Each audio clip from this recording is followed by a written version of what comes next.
In this video, let's take a look at the very simple radial menu, which is generated from a script, and how can you use it for yourself. And I hope you find it useful. So the script is very basic. We are basically just creating a radial menu, which is changing the viewport type, and it is contextual on whether you are out of whatever viewport part you are hovering over the mouse, like that. So let's take a look at how it actually works. So let's go to the menu, and I don't think there's actually this very simple menu actually by default for Houdini. So it's kind of weird that I don't think it's actually by default. So, but it's okay. We can actually create our own.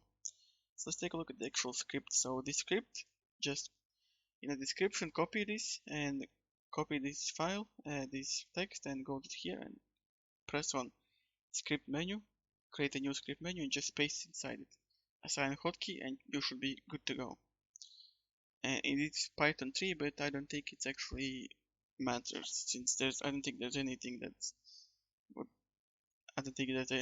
would actually mess with even Python 2. So, but anyways, if you're not using anything for Python 2, you should be using Python 3 version anyway for the Houdini now.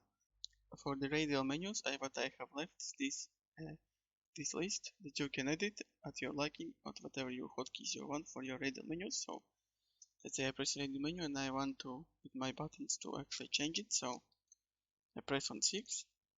It's always buttons. So press on D for the left. Now it's left. So you just basically all of these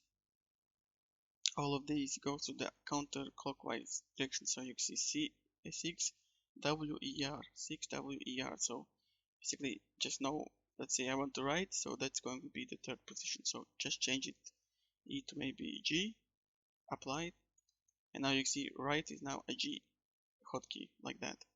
So this is just what you want to change if you want to your shortcuts, your custom shortcuts, and you can actually go ahead and delete it at all.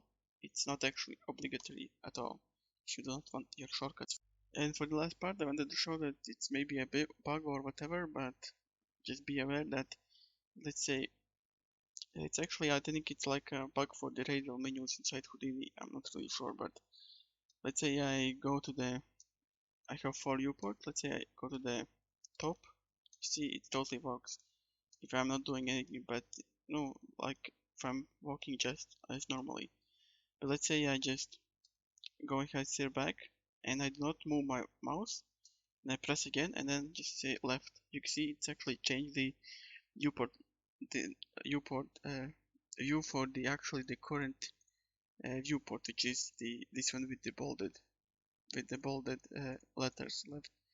See, you can actually select the others. Let's say select this viewport. Let's do it again. Let's go here. I didn't move my mouse. Bottom, you can see it's actually changed as a bottom.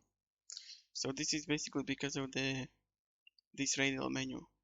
So I think it's a bug inside Houdini that so basically it still thinks that under the mouse cursor it's actually when I select it again, Houdini thinks that actually again it's a radial menu that's under the mouse, and it's actually select the current viewport, which is always, so basically there's also going to be a current viewport for Houdini.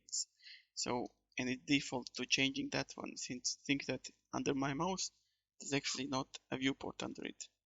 So that's one of the things to note. But if you're just doing it normally, working with it normally, I don't think you should really come up with this issue.